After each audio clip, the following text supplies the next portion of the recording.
G'day guys, welcome back to my channel. My name is Wildkard. Thank you for watching the Wildkard Rugby Show. As always, it is my pleasure and privilege to talk about the greatest sport in the world, rugby. And this is Super Rugby Review, Crusaders versus the Reds. Yes, 25 years. It's been 25 years since the Reds beat the Crusaders at Christchurch. Tim Ryan, the junkyard dog, wasn't even born back then. So, yeah, this will be the first time in his life witnessing this miracle of an achievement. And truly, this was an achievement that was earned, hard fought by the Reds over a very, very, very tough Crusaders team. There was a turning point in the game where I thought I was very, very proud of the Reds team. 59 minutes on the clock. The game was in the balance.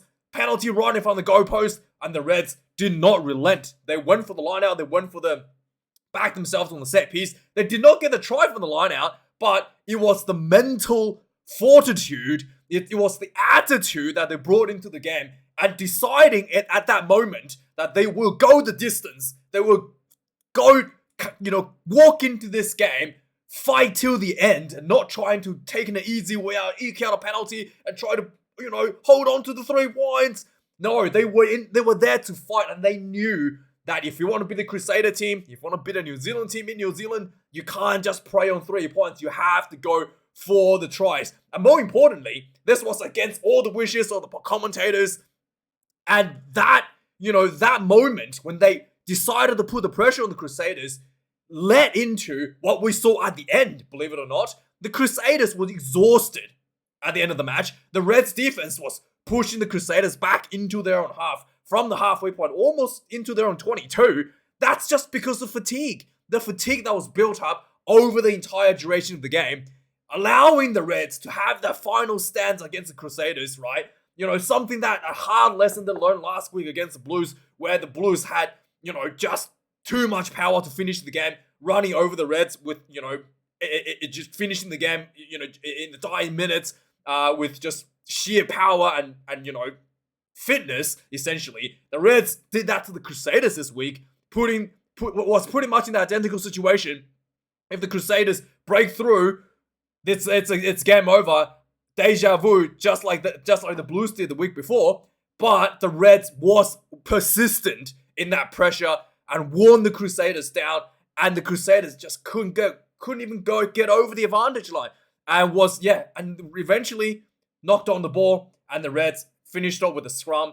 Amazing work. Really, really well executed. And also the Reds have some pretty interesting strategy coming out of this game as well. Outside of their, backing themselves on the set piece, there was a fair bit of a kicking game behind. At times, it looked like it wasn't going to work out. But later on, it's starting to pay off for the Reds. The first half, it wasn't quite accurate. Second half, it was much better off for the Reds. Start paying out dividend for the Reds. It yielded a try for the Reds, and also the Crusaders' just counter-kicking game wasn't just up to scratch, wasn't able to get themselves in the right territory to play the game of rugby, just because the Reds' kicking game was just a little bit more polished than the Crusaders as well.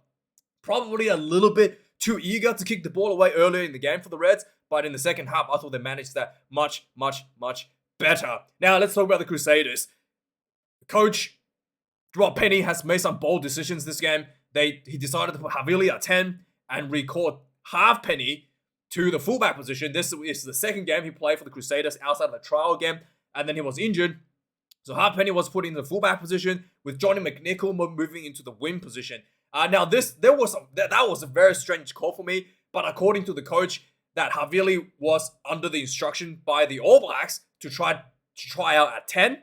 So I thought that was fair enough. And overall, I thought his performance at 10 was probably just a pass. He doesn't really have the step. He doesn't really have a good step out of the 10. But overall, in terms of just managing the game, managing the kicking, other than the charge down, which led to a try, I thought it was just a pass. It wasn't too crazy.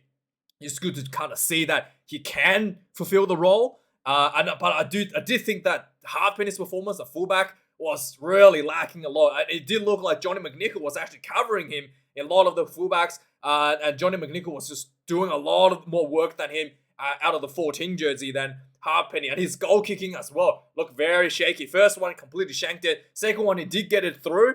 But again, it was just scraping through the bars, looking very, very shaky. Didn't look good at all. So I thought that was definitely the mistake for putting him at the fullback position, and he was pulled off the field 44 minutes into the second half, 44 minutes into the game. So 4 minutes into the second half, he was yanked off the field, and so that was really not a good ideal for the coaches to have him kind of not performing in the first half. And Scotty Barrett also unfortunately got a bit of back injury. Hopefully it's okay, because Scotty Barrett is so important for the Crusaders team. The set piece was so dominant the week before with Scotty Barrett back, and it's like and he was taken off the field quite early as well. And this Crusaders set piece dominance really fell off a little bit as well. That physicality also just noticeably fallen off as soon as Scotty Barrett was taken off the field. So I thought that kind of was really unfortunate for the Crusaders there as well. And also another really baffling decision by the coaches in the second half. Something that I agree with Jeff Wilson. Amoa, what's his first name? I almost called him Osafa Amoa. Levi Amoa was absolutely on fire in the second half. He was breaking through consistently getting over the advantage line on the Reds defense, and yet he was yanked off the field 65 minutes on the clock, and they put Reihana onto the field to replace him, who is a 10. So I wasn't quite sure what's the idea there. I thought obviously they put Reihana on a 10 and they put Havili to center again, but still Amora was outside center. Just based on how well he was going at that point, I really thought this was a mistake, and I really agree with Jeff Wilson that the coaching staff, Rob Penny, I really didn't understand. I think they had this in plan, obviously before the game, but I thought they probably should have made a different call, taking out a different player at that point to replace, to put Reihana onto the field. So it was noticeably, he was the one that was making all the gains for the Crusaders, and was really a bad decision from the Crusaders coaches taking them off. The Reds players, I thought Fraser McRae returning was really, really well done. Breakdown, absolutely machine there. Junkyard Door, 2 tries, really, really well done. And so now we're going to go to the controversial part, which is the referee. First up, I really don't think that the TMO, the commentators should be criticizing the referee so much on live TV, especially right from the get-go. They were criticizing the referee for being too clinical at the breakdown. I thought you really can't. Yeah, that is like the whole idea of that. The game of rugby depends on the referee to be entertaining. It needs to get out of the system, because if the referee is not hard on the players at the breakdown during Super Rugby, you're gonna go to Test Rugby and be unpleasantly surprised when your players are getting penalized for infringements that's just overlooked in Super Rugby. We've seen this in the past with yellow cards and red cards. So it's really bad for the commentators to say that the referee was too clinical at the breakdowns, and it's not good for the game. Number 2, there was also a lot of issues. I agree, there was a lot of issues with the referee decisions. There were some mistakes, but I thought the TMO was not allowed to be participating in some of these decision making. Really hurt the accuracy of some of the decisions. The TMO, I don't know where the TMO were, really wasn't involved at all. There were times the TMO should have stepped in with some of those high shots. For example, the Crichton or Havili shot should have been a TMO decision. I thought that should have been a yellow card against Crichton, because it doesn't matter if he didn't have time to adjust his body height. It's still a high shot to the head. It's still a dangerous play. Like, if 2 players goes up in the air to challenge the ball, one guy gets the ball, the other guy mistimed his challenge and taking another play in the air. Like we saw Curly Adensa on Bowden Barrett, potentially would be a good one that some of you guys might remember. Still a red card. You still made a dangerous play, and you still overcommitted yourself to a dangerous play. I feel like that still should have been a yellow card against Crichton. And there was apparently another incident just before full time where, again, there was no replay. Again, the referee was like, it was too late for the defender to duck. There was a high shot on the hooker, I think, on the Crusaders hooker just at the end of the game. And the referee said it was too late to adjust his body height. There was no replay. Again, I thought that should have been a TMO decision, and was just, again, really was left a bit confused there. But I thought the most egregious call that should have been picked up at the TMO was this one. Christian Lio-Willi throwing an elbow to Jock, Campbell on the ground. Watch this. That is 100% a red card. Like, that is just, disgraceful. And there's absolutely no excuse for this one. There's absolutely no excuse for that. So, yes, and on the back of the head as well. So, I don't know if he's going to get cited for that. But again, I think that the Super Rugby needs to really have a look at how TMO is used to really support the referee to make the right decisions, not just blame the referee for everything and then simultaneously tell the referee to speed the game up. Don't give out so many penalties, and then it's like, oh no, gotta get the, also make sure you make the right decisions. And, it's just really not consistent with the current guidelines of World Rugby. Anyway, let's go through some stats of this game. 4 tries to fight for the game. 622 run meters to the Crusaders, to the Reds, only 343. I'm a little bit surprised with this stats. I thought the Reds was probably managing the territory a bit better, but the Reds was probably doing much better at the kicking game to get that, to get their ascendants, despite not having the same run meters. 16 turnovers conceded against the Crusaders. The breakdown was a bit of a mess, especially when Fraser McRae was on the field in the first half. Was absolutely tremendous job. 10 turnovers conceded for the Queensland Reds. Much more better handling, much better overall clinical at the game. 21 missed tackles for the Crusaders out of 112 tackles. 211 tackles made by the Reds. 29 missed tackles. Really, really well done there. Like I said, the kicking game, 25 kicks for the Reds. 19 for the Crusaders. Much better managed by the Reds in terms of the kicking game there. 1 missed penalty by Harpenny. 1 missed conversion by, who was it? By one, I think it was Crichton in the first half. So the lineouts was a bit of a mess for both. Both teams were able to disrupt the lineouts of each other. And left to wonder as well, if Scotty Barrett had been on the field for the entire duration, this could have been a lot worse for the Reds. 3 lineout loss out of 10. The Crusaders lost 4 out of 13 lineouts as well. The scrum was quite even. I thought, the Crusaders might have a bit of ascendancy in the second half when Owen Franks and Joe Moody came onto the field, but it really wasn't the case for the Crusaders. So they're really well done for the Reds. Penalty, a big issue here. Again, I thought this probably was it's again, this is something that so the Reds was under penalty advantage, so penalty warning, and then 5 minutes later, 10 minutes later, the game played on. They gave another penalty, and and the commentator was kind of like, should that be a yellow card? Because that's under penalty warning. And the referee kind of said, no, that we're just putting you back onto the warning because it's been a while since the penalty has been infringed. I also thought that that penalty was given away around the halfway mark. It wasn't in the danger zone, like in the inside the 22. I also felt like that should have been a consideration for immediate yellow card for that. So, but I've seen referees giving out yellow cards instantly at that point, but also seen referees reset the penalty count for that as well. So it's, again, something that maybe the World Rugby has to clarify a little bit more. And I think it was kind of important for the referee to kind of clarify as well where the penalties were given out. Is this given out in the danger zone? Like, if you're giving out a penalty inside the opposition 22, on the other side of the field, there really shouldn't be a yellow card because you had a bunch of yellow cards given out inside your own 22 a few minutes earlier, right? So there should be a balance between where the penalty is given and how soon since the warning was given, and then also the overall, I guess, situation where the circumstance which the penalty falls under as well. So that's something to look at. But 14 penalties considered is definitely on the high end for the Reds. 7 against the Crusaders for this one. So let's quickly recap on the game. So yeah, this game was pretty tame for the first maybe 20 minutes or so.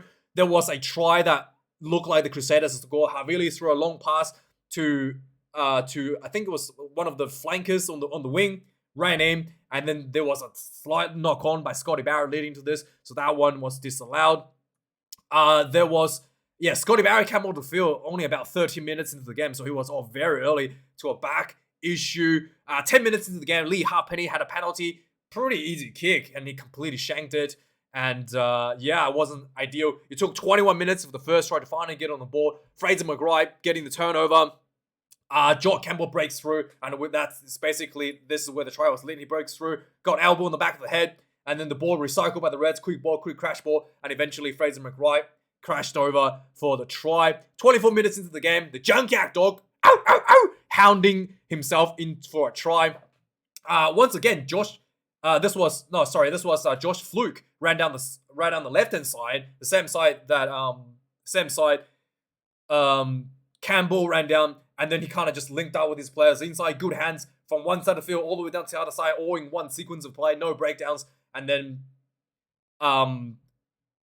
Tim Ryan went into over the line, 12 points to 0. At this point, the Crusaders was really struggling to get any sort of consistency. The lineouts were struggling without Scotty Barrett, and took all the way to 37 minutes of the game for the Crusaders to finally get themselves on the board. The Crusaders went for the lineout. This was pretty much like the first lineout that was like functioned properly for the Crusaders. It was once that was overthrown. There were ones that were stolen before this. Finally, we're probably the one for the more. Nice little switch crash ball by Lio-Willi to the blind side. He was tackled short. Quick pick and go, and then McLeod went in for the try for the Crusaders. Halftime score 17 points to 12 for the Crusaders. Second half, the Reds, it's really important to see who gets on the front foot first, and the Reds came out firing. It was a turnover, the breakdown from the Reds. There was a penalty advantage to the Reds, and Reds took a quick tap. Crash ball, and then Hunter Paisami took it over the advantage line, and then another crash ball, short pass to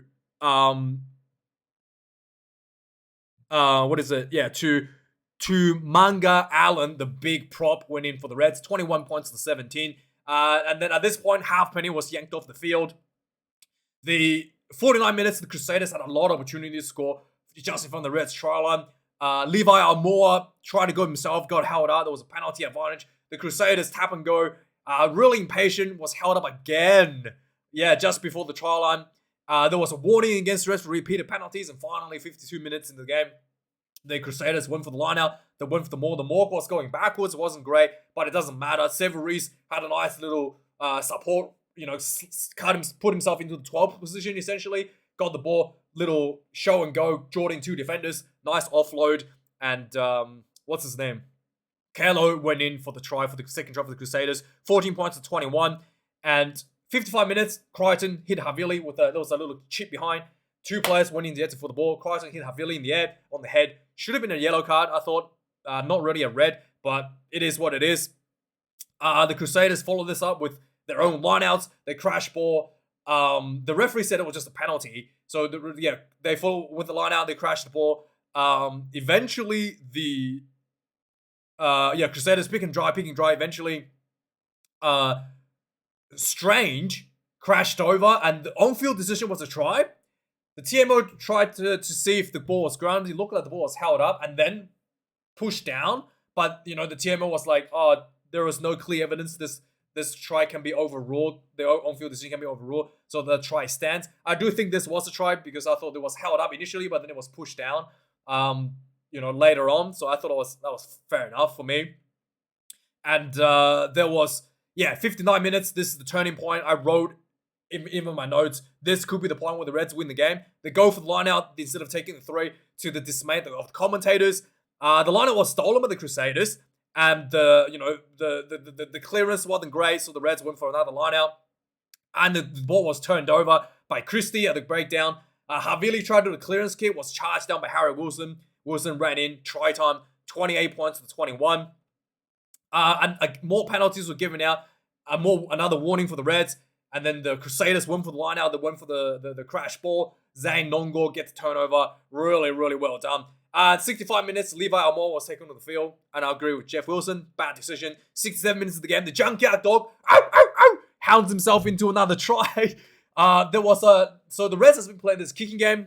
Finally, this one was working. The little grabber kick behind by Jock Campbell from the outside center position. And Jock Campbell plays, I think playing, fullback this game? But yeah, he was standing in the outside, like the 13 channel. Little grubber kick behind. Perfectly set up for the Junkyard Dog, Team Ryan. He got the ball, crashed into Rayhana, and then just bumped himself through anyway. There was a big collision between the two youngsters. Probably both of them seeing stars after that. But yeah, 21 points to 33. And the Reds ticked themselves ahead. And finally, 74 minutes of the game, again, the Reds was, the Crusaders was just really a bit of a, what do you call it? Was just building some pressure into the Reds. The reserve halfback number 21 from the Crusaders, Hawthorne, pick up and go, and found himself a gap straight down the field from about 50 meter out. He linked up with several Reese, too quick, too fast. It was like Reds players everywhere, couldn't catch him. Went through, try time, 28 points to 33 with about 5 minutes left. And boy, the Reds had held on. Final minute of the game, Reds were just marching forward, getting the Crusaders to go back, and eventually there was a knock on out of the Crusaders' hands. Scrum, and Reds cleared it out. Game over. There was, like I said, there was a bit of a argument about the potential high shot. I saw it, and again, the referee said it was a late adjustment to height or something, and then it was not a penalty, just play on. Yeah, it is what it is. Let me know your thoughts about this game, and thanks for watching. Like, comment, subscribe. I'll see you guys a bit later for potentially the next game. Otherwise, I'm going to do a review, maybe, tonight for the European Champions League, Champions Cup, I think they call it. Something like that. And yeah, thanks for watching, guys. And like, comment, subscribe. I'll see you guys later, and have a good weekend. Cheers.